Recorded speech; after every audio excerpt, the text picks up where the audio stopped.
아말렉 이제 전쟁에서 승리해서 다 빼앗아 갖고 돌아와서 가족들을 다 데리고 오고 600 명의 처자식들 가지고 거기에서 얼마나 많은 전리품을 뺏어 왔죠, 아말렉 사람들한테서. 그래 가지고 그것을 수십 명의 그런 자기한테 신세 진 사람들, 예? 그런 유다의 여러 장로들에게 다 나눠 주고 시글락에 있는데 사흘째 되던 날에 인제 머리에 흙이 있고 옷이 찢어진 그 아말렉 청년이 찾아왔죠. "어디서 왔느냐?" "도망하여 왔다." 이제 다윗이 전시 상황을 묻는데 그가 어떻게 대답했습니까? 4 절에 군사가 전쟁 중에 도망하기도 하고 무리 가운데 엎드려 죽은 자도 많고 사울과 그의 아들 요나단도 죽었나이다. 여기까지는 사실 있는 그대로 상황을 제대로 설명을 한 것 같습니다. 예. 그러니까 이 말을 자기에게 알린 청년에게 그의 아들 요나단 죽은 줄 "네가 어떻게 아느냐?" 이렇게 물으니까 자기가 길보아 산에 올라가 보니 뭐 창에 기대고 병과 기병 급히 따르고 사울이 들을 자기 보고 "죽여 달라." 했다. 뭐 이렇게 말하는 거예요. 살지 못할 것 같으니까 그냥 자기가 죽였다. 그리고 왕관하고 예 팔찌를 이제 가지고 왔잖아요, 다윗한테. 예. 이 말을 딱 듣고 나니까 다윗이 어떤 반응을 했습니까? 11 절에 보니까 자기 옷을 잡아 찢고 함께 있는 모든 사람도 그리하고 그러면서 저녁 때까지 사울과 요나단이 죽었다는 이 소식을 듣고 슬퍼하고 울면서 금식하니라. 11 절 12 절에 이런 반응을 하고 있습니다. 그죠? 예. 근데 이 반응에 대해서는 좀 이따 설명을 하고요. 13 절에 가 보니까 청년에게 다시 또 묻습니다. "네가 어디 사람이냐?" 뭐 이렇게 묻다가 그다음에 다윗이 이렇게 말하죠. 다윗이 그에게 이르되 "네가 어찌하여 손을 들어 여호와의 기름 부음 받은 자 죽이기를 두려워하지 아니하였느냐?" 이러면서 이제 청년을 불러서 이 죽이라 하잖아요. 그러니까 "치니까 죽으니라." 그랬습니다. 그러면서 다윗이 한 말이 뭐냐면은 "네 피가 네 머리로 돌아갈지어다 네 입이 네게 대하여 증언하기를 내가 여호와의 기름 부음 받은 자를 죽였노라." 아멘이라 이렇게죠. 자, 요 사건에 대해서 잠깐 얘기하겠습니다. 이 청년은 아말렉 사람에서 왜 왕관과 팔찌 사울에 그거를 들고 왔을까요? 옛날에는 최고의 적국의 왕을 죽이면요. 그 포상이 엄청나거든요. 그러니까 이제 자기가 이걸 가지고 와서 포상을 해줄 줄 알고 이 다윗을 찾아온 건데 어찌 보면은 왕관과 이것을 팔찌를 가지고 저 블레셋으로 갔으면 어땠을까요? '내가 블레셋으로 가야 더 포상을 더 많이 받을까? 다윗을 찾아가야 포상을 더 많이 받을까?' 머리를 굴리고 간 것 같아요. 아무래도 블레셋은 이미 다 이겨 놓은 전쟁이잖아요. 그러니까 글로 가서는 어차피 죽을 왕이기 때문에 '블레셋을 찾아가는 것보다 예 다윗을 찾아가야 되겠다.' 왜? 13년 동안 쫓아다녔다는 성경학자들도 있고요. 이게 어쨌든 다윗은 엄청난 그런 고통을 받았잖아요, 그 긴 세월 동안. 그죠? 얼마나 여러 군데를 참 쫓겨갔는지 그 지명도 너무 많아서 다 세기도 힘들어요. 음. 그러니까 요걸로 아는 거죠. 그런 다윗과 사울의 관계를 알고 여기 가면 자기 원수를 죽여 줬으니까 자기가 더 포상을 받겠다. 사실은 이 사람이 사울을 죽인 건 아니죠. 우리는 사무엘상 30 장에선가 보면은 분명히 어 사울은요 병기 잡는 부관에게 자기 죽여 달라 했고 그러고 말을 안 들으니까 자기가 그 칼을 세워 놓고 엎어져서 자살했거든요. 그리고 다른 역대상에도 자살한 걸로 나와요, 10 장에 보면. 자, 이렇게 분명히 자살했는데 이 사람은 자기가 죽였다고, 죽이지 않은 것을 죽였다고 거짓말로 해서 어 더 상을 받으려고 했습니다. 참 이 거짓말이라는 게요. 다윗이 뭐라 그럽니까? "네가 네 입으로 네게 대하여 증언했고 그 말로 인해서 너는 죽어 마땅하다."라는 어떤 그런 거거든요. 예. 그래서 다윗이 죽여온 거거든요. 예. 그러면서 우리가 이 세상 사람들은 당연히 이런 어떤 논리로 거짓의 살을 쌓고 그렇게 사는 것을 당연하게 생각하지요. 예. 오히려 그들이 모든 세상 것을 얻기 위해서 거짓말은 하나의 아주 지혜로운 수단이 되고 그들은 거짓말이 하나님 앞에서 정말 하나님이 싫어하는 죄라는 걸 모르죠. 그 거짓말이 어디서 나왔습니까? 사단으로부터 나온 거 아닙니까? 그래서 사단을 뭐라고 합니까? 너희 아비는 사단이고 사단은 거짓말의 아비라고 하잖아요. 거짓의 아비라고 하죠. 예. 천하를 거짓말로 깨는 자였다. 그래서 그 거짓말에 모든 이 세상 사람들이 하나님 택한 백성까지도 와서 거짓말로 깨 가지고 지옥으로 끌고 가려고 했잖아요. 그러나 하나님 궁극적으로는 예 지켜 주셨죠. 아담과 하와를 거짓말로 깨 가지고 넘어뜨렸잖아요. 이러니까 하나님 앞에서 그 거짓말은요 그냥 단순한 죄가 아닙니다. 하나님이 가장 싫어하고 모든 죄 중에 근본 죄고 이 사람은 자기가 인간적인 생각으로 이 거짓말이 자기를 더 이롭게 하고 더 큰 상을 받을 거라고 뭐 심지어는 '한 자리 안 주겠나.' 하는 그런 허망한 꿈도 꿨을지도 모르지요. 예. 이렇게까지 예 생각하고 세상 사람들의 이 모든 살아가는 이 방식이 바로 이 아말렉 청년처럼 그렇게 살아가고 있습니다. 그러나 하나님께서는 다윗을 통해서 예 확실하게 심판을 하시는 거죠. 이 다윗은요 참 정말 인격이 훌륭해서 '아 이런 반응을 했을까?' 보통 사람 같으면 어떤 반응을 우리가 예상할 수 있습니까? 정말로 정말 자기를 괴롭히는 원수를 자기가 손 하나 안 대고 죽였는데 겉으로는 그렇다 치더라도 속으로는 좀 어 얼마나 기뻐하고 '아 진짜 알투니가 빠졌고 이제 난 살았다.' 이러면서 감사해야 안 됩니까? 근데도 다윗은 이런 반응을 한 게 과연 쏘였을까요? 속은 아닌데 그냥 겉으로만 그렇게 반응했던 걸까요? 저는 그게 아니라고 생각하는 거죠. 그러면 우리는 여기에서 '아 다윗은 정말 훌륭했구나.' 이렇게 하고 지나가면 안 되는 거예요 여기서는요. 저는 이 말씀을 묵상하면서 '야 다윗도 인간인데 어떻게 이런 반응을 할 수 있을까?' 다윗은 진정으로 온종일 슬퍼하면서 금식하면서 예 며칠을 지나는 것 같아요. 그러면은 다윗이 지난번에 시글락에서 어떻게 했습니까? 예? 같이 그 블레셋 왕 아게스를 따라가서 한편이 돼 가지고 사울을 죽이려고까지 그 전쟁에 나갔던 거거든요. 하나님이 막아 줬으니 다행이지.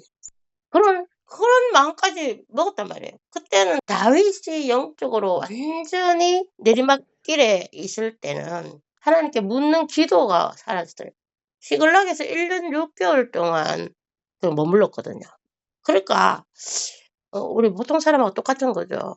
거기서 영적인 어떤 은혜라는 걸 찾아볼 수 없어요. 그거는 거기서 1년 6 개월 동안 약탈자로, 살인자로, 거짓말쟁이로 이렇게 마지막에는 자기의 원수를 자기 손으로 갚으려고까지 했던 그냥 별 볼 일 없는 인간이었어요.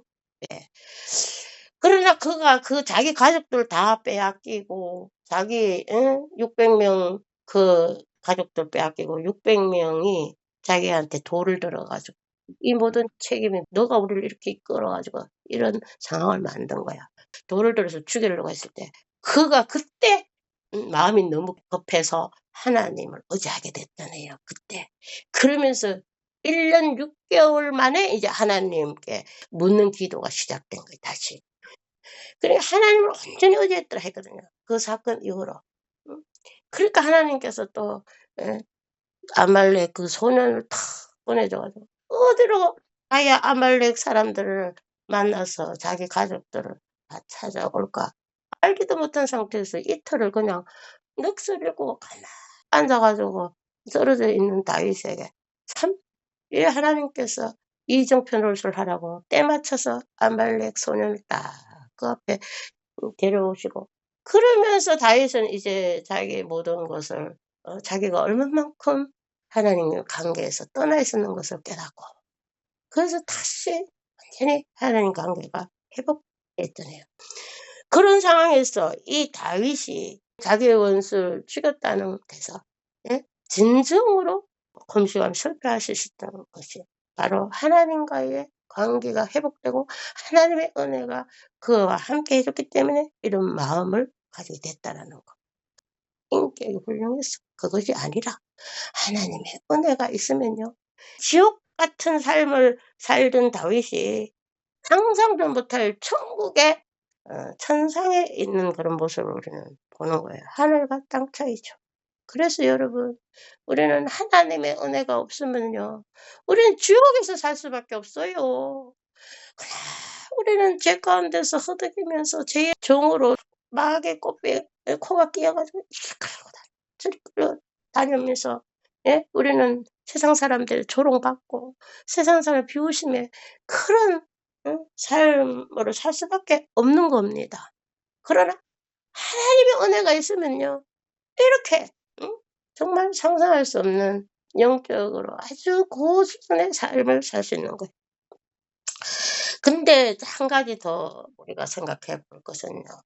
이 다윗이 정말 하나님의 은혜가 붙들어 주심이, 예, 성령이 함께 하시기 때문에 진정으로 원수가 죽었는데도 좋아하지 않고 정말 같이 슬퍼하시는 이런 마음을 가졌는데, 한 가지 더 깊이 들여다보면요, 하나님의 영광을 아는 거예요.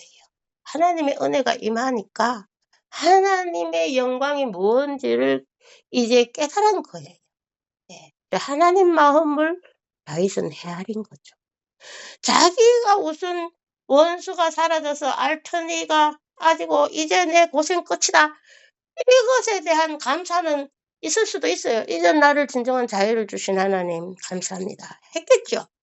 그러나 그 감사를 넘어서 하나님의 영광, 지금 하나님 아버지 마음은 어떨까? 그거를 생각하는 거예요. 그 하나님이 참 잘은요, 자기의 기쁨이나 슬픔이나 이런 것보다는 하나님 아버지의 마음을 항상 먼저 생각한다니까요. 우리가 지금 이 상황에서 하나님의 마음이 어떨까요? 하나님이 말 안 듣는 사울을 죽이고 하나님 마음이 기뻤을까요? 예? 정말로 하나님도 얼마나 마음이 아프고 눈동자같이 여기던 그 백성들이 그렇게 죽어나가는, 예, 심판하실 수밖에 없었지만 아버지 하나님의 마음은 얼마나 아프겠어요. 자기 백성들이 그 미스바 전쟁에도 하나님이 직접 개입해 줘 가지고 우레를 바라 가지고 다 도망가고 그 거인 골리앗도 다윗을 통해서 이기고 전쟁마다 다 이기도록 하셨는데, 이제 이 마지막에 완전히 하나님의 그 자기 영광이 가려지는 것을 감수하면서 이제 이 기름 부은 왕이 잡혀서 이렇게 목이 우상 단지 다곤에 걸려 있는 그 백산 그 벽에 몸이 걸려 있는, 응? 이런 상황까지 이렇게 하면, 예, 사울만 욕하는 것이 아니라 그 당시는 신들의 전쟁이거든요. 그러니까 자기의 신이 역시 또 하나님을 꺾었다고 할 거거든요. 그러니까 다윗이 알고 이거를 "알리지 마라." 이렇게 하는 거죠. 이렇게 하나님의 영광이 이 땅에 법궤를 빼앗겼을 때도 역시 하나님의 영광이 떨어졌죠, 땅에. 이래서 사울과 같은 하나님의 그런 자녀들이, 예, 이렇게 하나님 자녀답게 살지 못했을 때 이렇게 하나님 자신의 이름의 그 영광이 같이 땅바닥에, 예, 처박힌단 말이에요. 그걸 감수하면서도, 예, 하나님께서는 이렇게 하실 수밖에 없는 그 아버지의 마음이 기뻤겠습니까? 얼마나 마음 아프겠습니까? 그 이스라엘 백성들을 완전히 눈동자같이 여기셨거든요. 이 사랑하는 백성들이 이렇게 죽어나갈 때에 얼마나 우리 하나님 마음이 아팠겠어요. 하나님의 영광은 얼마나 땅에 떨어졌어요. 그것을 다윗은 아는 거죠. 그것을 본 거죠. 그래서, 예, 우리도 요 말씀만 마무리를 하겠습니다. 우리가 감사와 영광은 다르다는 거죠. 감사는요, 예를 들어서 내 자식이 참 서울대에 붙으면 하나님께 감사헌금을 드리고 막 하나님 영광을 돌렸다고 우리는 그렇게 생각하죠. 그죠? 예. 그러면은 우리가 그게 진정 하나님 영광 돌린 거 맞습니까? 예? 어떤 배우가 상을 타면 하나님께 영광 돌린다죠. 진짜 그거 영광 돌린 거 맞아요. 그게 진정한 영광 돌린 거 아니죠. 이제부터 그들은 영광 돌릴 일만 남은 거죠. 예? 상을 받았으니 유명해졌으니 이제 어떻게 살아야 되겠어? 오직 하나님의 영광만 위해서 살아가야 되죠. 앞으로 그의 삶을 통해서 하나님께 영광 돌려야 될 책임이 있는 거예요. 서울대 갔으니 서울대까지 합격해 준 그 하나님을 위해서 이제 그의 모든 지식과 모든 그런 역량을 하나님을 위해서 사람 살리는 데 하나님의 영광을 드러내 하나님 일에 사용되어질 때 그때 진정한 하나님의 영광을 돌리는 겁니다. 우리가 정말로 하나님의 은혜가 있는 사람은요. 원수가 잘못되었을 때 같이 울어줄 수 있는 이 정도가 돼야 하나님 기뻐하시는 그 영적 상태, 높은 수준의 상태가 되는 거죠. 사실 그게 원수가 잘못될 때 속에 마음속에서 해제가 일어나고 말은 안 하지만 속으로 '아이고 잘됐다. 이렇게 하나님 내 원수를 갚아줬다.' 이런 식의 생각을 하는 사람은 아직도 연단 더 받아야 돼. 그 수준이 못 미치는 거죠. 그래서 잠언 24장에 보면 "내 원수가 넘어질 때 절거하지 말고 그가 엎드러질 때 마음에 기뻐하지 말라. 여호와께서 이것을 보시고 기뻐하지 아니하사." 원수가 엎드러질 때 기뻐하는 걸 하나님 안 기뻐하신대요. 그의 진노를 그에게서 옮기실까 두려우니라. 그가 받는 그 진노를 원수가 잘못될 때 우리가 같이 울고 같이 슬퍼해야 되는데 그런 마음을 다윗과 같은 마음을 가지는데 그렇지 않을 때는 그 사람의 그 받는 모든 진노가요. 오히려 나한테 올 수도 있다라는 얘기예요. 정말 너무 무서운 말씀이에요. 그래서 자기가 짓지 않은 죄를 한마디 입술의 말 때문에 그 사람 비참한 최후를 당했던 아말렉 사람에게 이 말씀이 필요하겠죠. "죽고 사는 것이 혀의 힘에 달렸으니 혀를 쓰기 좋아하는 자는 혀의 열매를 먹으리라." 우리는 이 혀를 통해서 나를 죽이는 열매를 맺으면 안 되잖아요, 이 아말렉 사람처럼. 결국은 열매를 맺는다는 겁니다. 입술에 말에 열매를 맺어요. 우리는 어떤 열매를 맺어야 되겠습니까? 내 입술로 다윗처럼. 다윗은요 오늘 본문에 보니까 한 번도 원망 안 했어요. 다윗은 그 사울의 모든 업적만 지금 얘기 안 합니까? "너가 사울 있을 때 잘 먹고 잘 살지 않냐? 붉은 옷을 입고 잘 살았지 않냐?" 이런 그리고 용사라 그러고 이렇게 그를 좋게만 대하거든요. 이거 진심이겠죠. 예. 한 번도 그의 흠을 잡아내지 않습니다, 이 일장에서. 그죠? 그래서 우리도 하나님의 은혜 가운데서 우리가 이런 삶을 살았으면 좋겠습니다.